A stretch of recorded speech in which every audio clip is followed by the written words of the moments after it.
Okay, this morning while I was looking through the charts, I discovered that we still had 3 questions from donors that I needed to answer. I apologize for how long it's taken to do this. It got buried behind all these sheets. Each of these sheets represents a group of fish that we're getting ready to work. This is what we just did, which is the Lanocara Stuart-Bronte flavescens. Let's see, I need to write down a VAT number while I'm thinking about it. Okay, we did a fundraiser. I'm the only one in the company who opposed this. I got outvoted. We did a fundraiser on GoFundMe, and I decided that we would answer any questions from donors in a video. And so I'm going to try it. We've got 3 of them. We're going to finish this up. And I'm going to then email these 3 and apologize for taking so long. Let me get my glasses clean here. Okay, Eric Lanter said, his question is, what, if anything, do you end up doing with feral fish in your system? We periodically harvest the fish. We have a couple aquarium maintenance companies that like them because they're big, colorful. We're looking at trying to do a fall festival in October where we invite people down and give the attendees first shot at the fish before we end up selling them to a wholesale operation, aquarium maintenance operation. But periodically we do go through and harvest them. And in fact, I've used some of the fish in the sump as breeders in aquarium strains. I would never, ever use them as breeders in any species, especially of African cichlids that hybridize so easily. And I can tell you from experience with testing with hybrids and African cichlids that some of the F1s, F2s, F3s look exactly like a species. So you can't trust how a fish looks, which is why I always advise people that are online showing a photo of a fish saying, what is this fish? Is it such and such? I tell them, do not. If somebody tells you that's an Lanocara banshee, do not call it that, because you don't know for sure. You don't know the history of the fish. We only apply scientific names to fish where they come from trusted sources. We know what they are. But once a fish is either in the floor gutters or the sump, show the floor gutters, Susie. That's the floor of the greenhouse.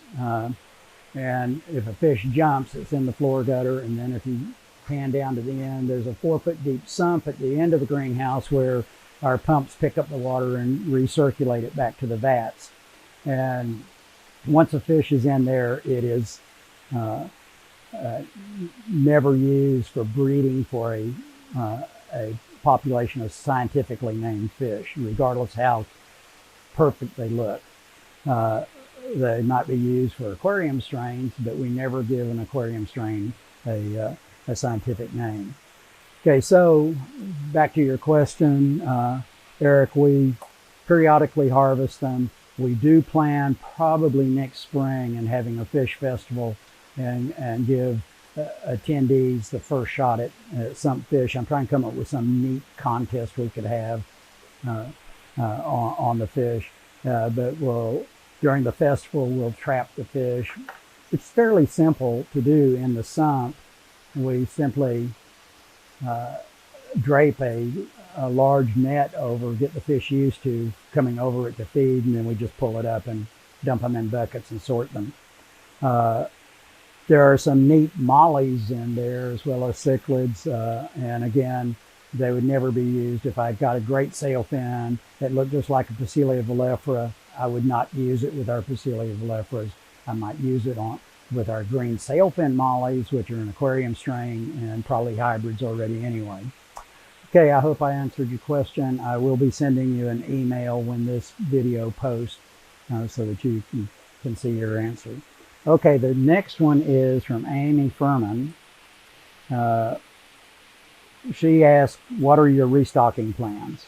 Well, Amy, we saved most of our strains and species. We lost some. We lost especially a lot of our wild mollies, Pasilia volifera being one. I just had a friend and customer ship Pasilia volifera that we shipped to him years ago to us, so we recovered that.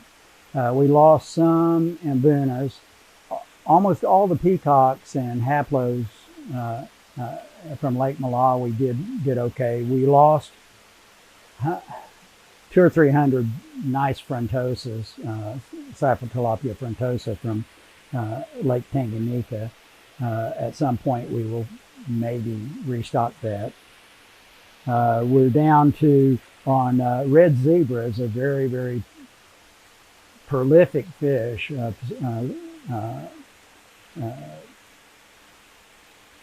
Pseudotrophus esteri. I blanked out for a second. We have one male and one female. They are now big enough. They were juveniles that survived a winter storm. They are now big enough to set up for breeding, and I did that yesterday. We were down to just, I think, 3 Pseudotrophus aces, but a customer sent some that we had sold to them back to us, so we should be able to build a breeding colony. Some of our wholesale customers gave us breeding stock. Yeah, some of our wholesale customers have given us breeding stock. Fish Gallery in Houston and Dallas and Woodlands, we're very good about that. So we're restocking by getting stuff that we lost back from customers. We did get we lost almost all our ancestris. We had Carl, our son, had one pair. I set them up for breeding, and I did get in the greenhouse one sump. I caught a juvenile the other day, so that means we have at least one pair breeding in the floor gutters. But a customer or a breeder sent us some really nice colored red ancestris, and I've got them set up in three different 110-gallon vats to breed. I'll be processing them in a while to see how they're doing. I glanced at them the other day, and they look like they're doing fairly well. We will probably start raising some fish that we haven't been raising. Historically, we've raised fish for wholesale customers, for retail shops, for aquarium maintenance companies, but we're selling more and more stuff to hobbyists, and so we'll probably add some killifish and rainbow fish. We used to raise a lot of rainbows. We lost those in a disaster right after we moved here from New Mexico. So we will gradually restock. One of the things I'm looking for is Puntius aurelius, what's the common name? Aurelius barb. Okay. We lost all of those in the winter storm, or at least I haven't seen any. We did get, a customer did send platinum convict cichlids to us, and they've already spawned. We lost I've seen a few convicts, and we did save a few blacks, and I've seen a couple pinks in the gutters, so we'll rebuild those. That's a big setback because we're getting to the point where our pink convict females are 70 to 80% orange, and our black convict females were red, blue, and green. So it'll take a few generations to get back, selection to get back those colors back. Okay, anyway, that's our what we've been doing for restocking, and kind of new stocking is, going back to rainbows and to killifish. Susie, you're making people seasick. She's sweating and she has a sweatband on, but she keeps wiping her face and moving the camera around. Okay, then the last one was from Elsa. And she said, have you ever grown tomatoes aquaponically and into fish systems you kept? And if so, how did it go? Yes, we did. They did well, especially the cherry tomatoes. The problem is we raise a lot of scuds. And scuds, when they get hungry, will eat fish roots. So we ended up feeding scuds, which is okay because we sell a lot of scuds. Maya, come over here and leave Susie alone. Come over here, I'll pet you. Maya reaches up and tries to grab you to make you pet her. So yes, we've tried that. The problem is because we have scuds and they're ubiquitous in the system, they go through the pumps and get everywhere. And we did try them in with some of the fish that would eat the scuds and keep those down, but it turns out invunas will nibble at roots too. So I may experiment around again. Also, one problem with our greenhouse today, it's partially cloudy. It's 100 degrees Fahrenheit according to the temperature gauge over here. It routinely goes up to 110 degrees in the afternoon. We run fans 24 hours a day, and we force hot air out the vent of the greenhouses, and so the water stays down in the mid 80s, but it really gets too hot for tomatoes. We can't raise tomatoes outside here after May.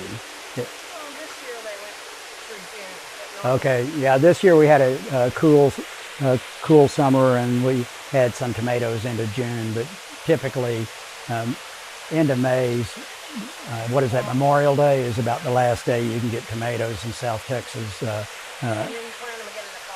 Then you replant again in the fall and get another crop before a freeze. Okay, so yes, we've tried tomatoes. It was not a great success. For various reasons, temperature, scuds eating the roots, and some fish eating the roots. And I wonder, peacocks don't normally eat roots, but I wonder whether they were picking at the roots to get the scuds that were hiding in the roots and damaging them, and then the tomatoes weren't happy. So I think we probably won't do tomatoes in the greenhouses. We might try again this winter though. Okay, thank you, the three of you. I'm sorry about the delay in responding to you. What did I say? Two? I said I'm sure I said three. Okay. And thank you for your donations. It was difficult for me to accept them, but Susie and Carl and everybody outvoted me. So good fish keeping.